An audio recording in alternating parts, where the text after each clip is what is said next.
आज थोर के साथ लड़ाई में उसके खिलाफ खुद उसका भाई लोकी है। वो एक तरफ लोकी अपनी सारी सेना लेकर पृथ्वी पर हमले किए जा रहा है और दूसरी तरफ थोर उसको रोकने में नाकाम होता जा रहा है।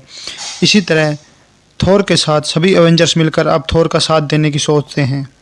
तभी कैप्टन अमेरिका सबको समझाते हैं कि इस लड़ाई में लोकी अपना ध्यान उनसे नहीं हटाने वाला है और उसके बिना ये फौज बेकाबू होकर सब कुछ तबाह कर देगी। तभी हल्क वहाँ पर आता है और कहता है, ये तो काफ़ी डरावना मंजर है, तुम लोगों ने ये क्या करवा रखा है, सब कुछ तहस नहस करवा दिया।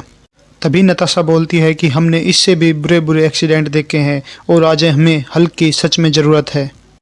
तभी कैप्टन अमेरिका आयरन मैन को बताता है कि हल्क आ गया है। तभी आयरन मैन बोलता है कि उसको बोलो कि वो तैयार हो जाए, मैं उन सब के लिए एक सरप्राइज़ लेकर आ रहा हूँ। नताशा बोलती है कि ये आखिर किस तरह का सरप्राइज़ है, आयरन मैन हमें ऐसा क्या सरप्राइज़ दे रहा है। तभी हल्क उसकी तरफ चलने लगता है और कैप्टन अमेरिका बोलता है कि डॉक्टर बैनर, यही सही वक्त है आपका गुस्सा होने का। तभी हल्क बोलता है कि यही तो मेरा सरप्राइज़ है, मैं हमेशा गुस्से में ही रहता हूँ। और यह बोलकर हल्क उस बड़े से सांप पर हमला कर देता है और हल्क का एक मुक्का ही उस पूरे सांप को बिल्कुल बखेर कर रख देता है। तभी बीच में आयरन मैन भी आकर उस सांप पर गोलियां बरसाना शुरू कर देता है और अपने दोनों हाथों से गोलियां चलाकर उस सांप को बखेरने में और मदद करता है। जब वह सांप टूट कर तहस नहस हो जाता है तो लोकी की सेना के दूसरे प्राणी भी चिल्लाने लगते हैं और डर के मारे कांपने लगते हैं। लोकी की सेना में अब खलबली मच चुकी थी और अब सारे एवेंजर्स एक साथ मिलकर लोकी की सेना का वार सहने के लिए, उन पर हमला करने के लिए तैयार थे। तभी लोकी आ जाता है और वह वैसे ही और बहुत सारे सांप नीचे भेजने लगता है। इन सांपों को देखकर सभी एवेंजर्स चौकन्ने हो जाते हैं और उससे लड़ने की तैयारी करने लगते हैं। तभी कैप्टन अमेरिका सभी को समझाता है कि अपनी अपनी पोजीशन ले लीजिए।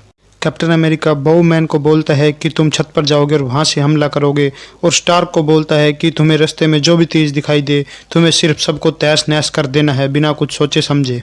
कैप्टन अमेरिका का ऑर्डर मिलते ही आयरन मैन और बॉवमैन सीधा बिल्डिंग के ऊपर लड़ने के लिए चले जाते हैं और थोर को बोलता है कि तुम अपनी बिजली के दम पर उन सभी को जला डालो और उस द्वार को बंद करने की कोशिश करो।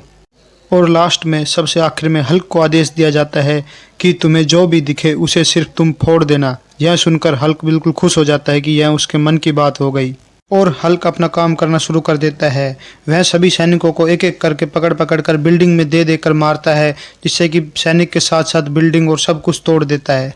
उधर दूसरी तरफ थोर एक ऊंची सी बिल्डिंग देखकर उसके ऊपर जाकर खड़ा हो जाता है ताकि वह सारी बिजली को ऊपर ही इकट्ठा कर सके और इकट्ठा करके उस सारी बिजली को एक साथ उस द्वार पर छोड़ सके, जिससे कि वह द्वार बंद हो जाए। थोर अपने हथियार, अपने हथौड़े से सारी बिजली को इकट्ठा करने की कोशिश करता है। थोर जो कि बिजली का देवता है, आज वह अपनी असलियत दिखा देता है। वह जैसे ही हथौड़ा ऊपर करता है सारी बिजली को अपने हथौड़े में समाने की कोशिश करता है और सारी बिजली को वह एक साथ अपने हथौड़े में समाकर उस द्वार की तरफ छोड़ देता है, जिससे कि उस द्वार